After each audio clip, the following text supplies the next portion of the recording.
નમસ્કાર, VTV news સાથે હું છું વૈભવી। સમાચારની શરૂઆત મહત્વપૂર્ણ સમાચારથી કરીએ તો આજે સાંજે 5 વાગ્યા પછી ચૂંટણીના પડઘમ શાંત થશે। અમદાવાદમાં એક તરફ ભાજપનું શક્તિ પ્રદર્શન, આજે પૂર્વ વિસ્તારમાં ભાજપ દ્વારા ભવ્ય રોડ શોનું આયોજન। મુખ્યમંત્રી ભૂપેન્દ્ર પટેલ, પ્રદેશ પ્રમુખ જગદીશ વિશ્વકર્મા પણ આ રોડ શોમાં સામેલ થયા છે। બાપુનગરથી નિકોલ સુધી રેલી કાઢી અને ભાજપનું આ શક્તિ પ્રદર્શન। બાપુનગર, ઇન્ડિયા કોલોની, વિરાટનગર અને નિકોલમાંથી આ રેલી નીકળશે।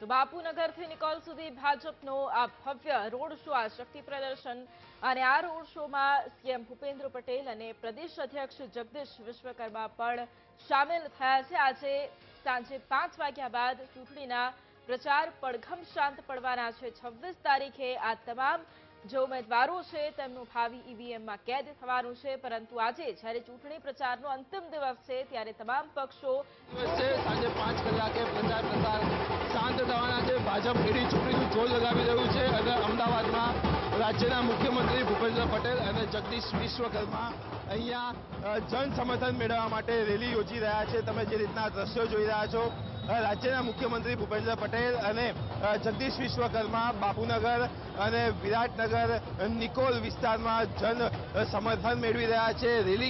રેલી લઈને અત્યારે તેઓ નીકળ્યા છે। લગભગ 5 કિલોમીટરથી વધુ મોટી રેલી છે।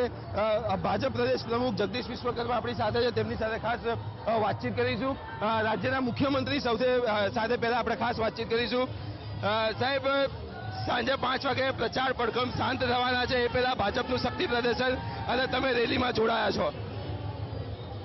શક્તિ પ્રદર્શનનો સવાલ નથી, જન સમર્થન જે દર ચૂંટણીમાં ભારતીય જનતા પાર્ટીનું મળ્યું છે એનાથી પણ વધુ જન સમર્થન સાથે સ્થાનિક સ્વરાજ્યની ચૂંટણીમાં ભારતીય જનતા પાર્ટી આ વખતે પણ પરિણામ લાવશે। 2027ની સેમીફાઇનલ કહેવાય આને। ભારતીય જનતા પાર્ટી જનજનની વચ્ચે હર હંમેશ રહીને કાર્ય કરતા કામ કરતી પાર્ટી છે અને એમના માટે સેમીફાઇનલ કે ફાઇનલ નહીં, અમારા માટે દરેકે દરેક ફાઇનલ જ છે। મુખ્યમંત્રી ભૂપેન્દ્ર પટેલ, જગદીશ વિશ્વકર્મા સાથે ખાસ વાતચીત કરીશું। સીએમ સાહેબે એવું કીધું કે અમારા માટે એક સેમીફાઇનલ હોતી નથી, બધી ફાઇનલ જ હોય છે। શું કહેશો ઇલેક્શનને? જે રીતે વિકાસની રાજનીતિની ભેટ આપણા પ્રધાનમંત્રીએ રાજ્ય અને દેશને આપી છે અને ભારતીય જનતા પાર્ટીનો કાર્યકર્તા એ 365 દિવસ એ સેવા સમર્પણના ભાવથી એ પ્રજાની વચ્ચે રહે છે। એટલે માનનીય મુખ્યમંત્રીશ્રીએ જે કીધું છે કે અમારા માટે ફાઇનલ સેમીફાઇનલ જેવું હોતું જ નથી, અમારા માટે 365 દિવસ અમારો કાર્યકર્તા એ યુદ્ધના મેદાનમાં સજ્જ હોય છે અને જીતના નિશ્ચય સાથે નીચે ઉતરે છે। પૂર્વ વિસ્તારમાં જ રેલી કેમ મહત્વની? અહીંયા ચિંતા જેવું કંઈ હતું?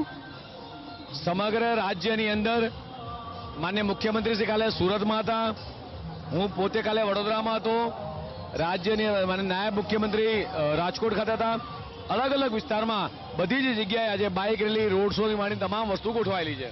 તો ચોક્કસથી હતા જગદીશ વિશ્વકર્મા કે 2027 પહેલાની આ સ્થાનિક સ્વરાજની ચૂંટણી સેમીફાઇનલ ગણવામાં આવે છે, પરંતુ મુખ્યમંત્રીએ સ્પષ્ટ કહ્યું અમારા માટે કોઈ સેમીફાઇનલની મેચ હોતી નથી, બધી મેચ જે હોય છે, બધી જે ચૂંટણી હોય છે તે ફાઇનલ જ ચૂંટણી હોય છે અને આ ચૂંટણીમાં પણ જંગી જન સમર્થન મળશે।